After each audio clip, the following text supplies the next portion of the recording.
যশোর খুলনা যে কানাইপুর বাস স্ট্যান্ডে আজকে যে দুটা বাসে মুখোমুখি সংঘর্ষ হয়েছে, এই সংঘর্ষ সম্পর্কে আমি একটু জানতে চাই।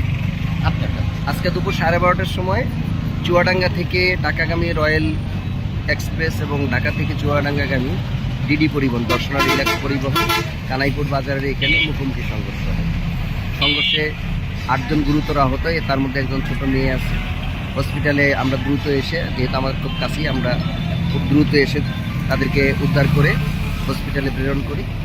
আমাদের সেখানে লোকজন আছে। হসপিটালে নেওয়ার পর জানতে পারি একজন মহিলা এবং 2 জন পুরুষ মারা গেছে। ধন্যবাদ।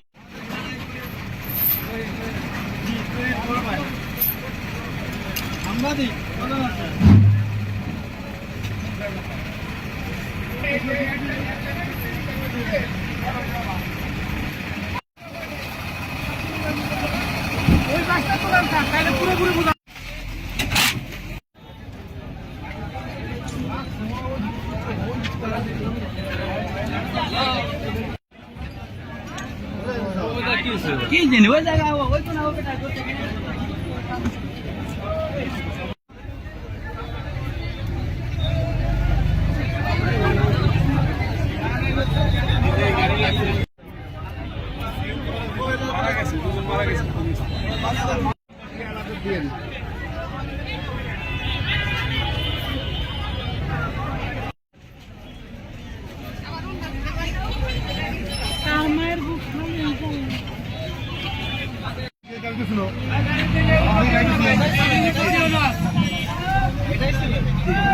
আপনি যান সাথে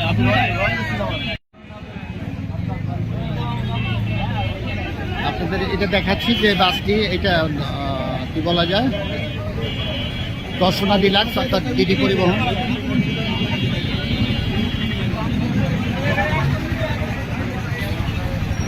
আপনার হাইওয়ে পুলিশ, করিমপুর হাইওয়ে থানা পুলিশ এসে উদ্ধার অভিযান শুরু করেছে। আপনারা রেকর্ড দেখতে পাচ্ছেন।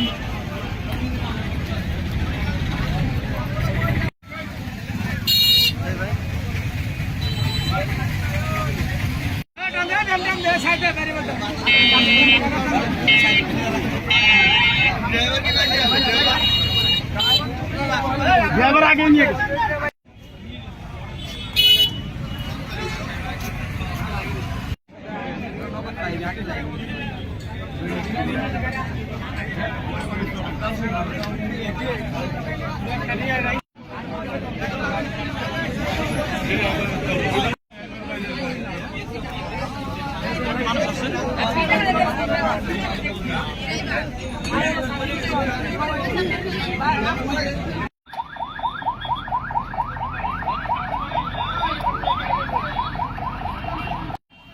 ফরিদপুর যশোর খুলনার এই কানাইপুর অঞ্চলের দুর্ঘটনা যেন পিছুই ছাড়ছে না।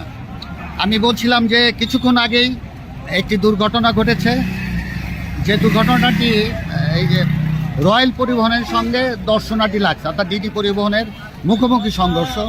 আমরা হতাহতের খবর পেয়েছি, কিন্তু বিস্তারিত এখনও জানতে পারিনি। আপনাদের বিস্তারিত জেনে আপনাদের জানাবো। এই কিছুক্ষণ পূর্বেই এই রয়্যাল পরিবহন, আপনারা জানেন যে এই রয়্যাল পরিবহন কিছুদিন পূর্বে করিমপুরে একটি দুর্ঘটনা ঘটেছিল, যেখানে 3 জন ঘটনাস্থলে প্রাণ হারিয়েছিল। তো বলছিলাম যে কানাইপুরের বাস স্ট্যান্ড, একেবারে নতুন ব্রিজ সংলগ্ন কানাইপুর বাস স্ট্যান্ডে এই দুর্ঘটনাটি ঘটেছে। রয়্যাল পরিবহন, রয়্যাল এক্সপ্রেসের সঙ্গে এই দর্শনা ডিলাক্স পরিবহনের অর্থাৎ ডিডি পরিবহনের